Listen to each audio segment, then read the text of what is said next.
Better than its reputation suggests, but not by much.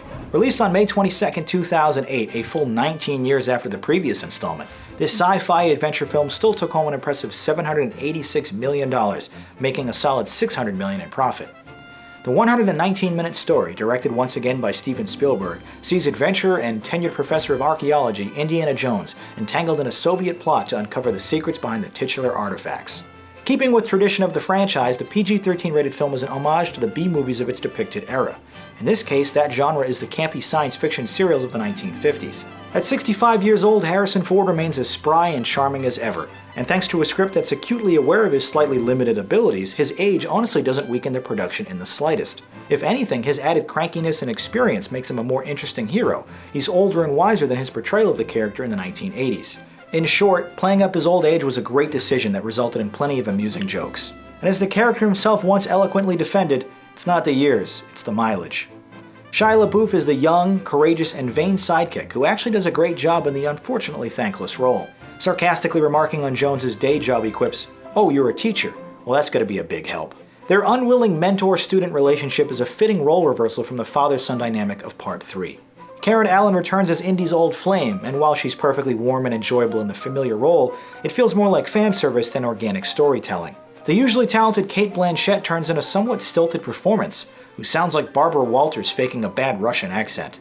John Hurt, Ray Winstone, and Jim Broadbent round out the supporting cast with excellent performances, each bringing real personality to their much smaller parts. Unlike its predecessors, which all start with awesome cold opens, nothing really happens in the first 13 minutes of this movie, and when something exciting finally does occur, it culminates with Ford waking up in a Nuketown minutes before a test detonation, which sees the old professor hurriedly locking himself in a lead-lined fridge to survive the atomic blast. Much has been said about this ridiculous sequence, so often in fact that the phrase "nuke the fridge" is now synonymous with "jump the shark," a trope that I know when a franchise has finally gone too far into the absurd.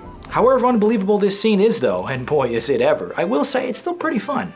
Other individual moments help recapture the magic of this iconic series, like when Ford helps a student with some homework after him and LaBeouf come sliding under the tables of a library on a motorcycle mid-chase. A nighttime grave robbing excursion is beautifully shot and rather interesting, but our characters don't have a deadline or any real threat pushing them forward. It's a minor but embarrassing scriptwriting mistake for a franchise that usually doesn't make any. I'll start your poison! Stay there.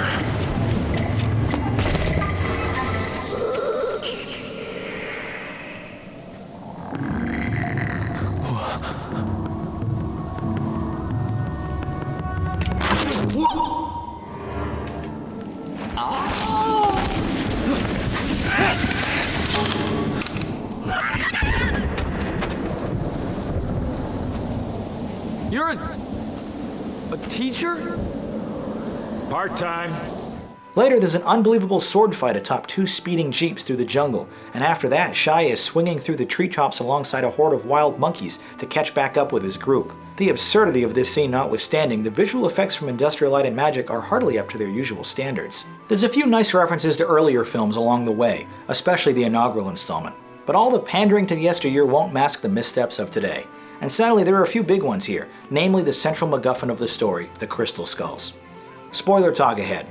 The older installments had fantastical elements too, but they were based on historical mythology and religion, whereas the quest here revolves around some hocus-pocus interdimensional space aliens whose detached skulls contain magnetic psychokinetic brainwashing powers. Having said that, given the magical context of the earlier films and the borrowed themes and styles of 1950s cinema, Indiana Jones discovering aliens is hardly a surprise, let alone a problem, but the goofy tone and CGI-heavy visuals certainly are.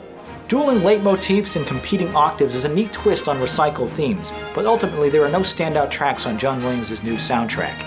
Indeed, this is the only film in the series not to receive a nomination for Best Original Score. In fact, the movie wasn't nominated for anything. Fans of the franchise will probably enjoy seeing these old characters again, but its broader appeal is limited. Indiana Jones and the Kingdom of the Crystal Skull definitely isn't a bad movie, it's just a bad Indiana Jones movie. Now let's see what you had to say about it.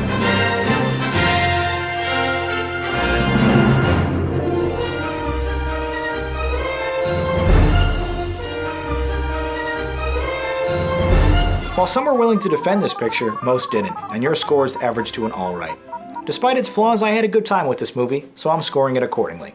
That does it for this quick excerpt, but if you'd like to watch full episodes of Movie Night and submit your own reviews to be included on the show, please visit the Jogwheel YouTube channel. My name is Jonathan Paula, thanks for watching, and have a good movie night.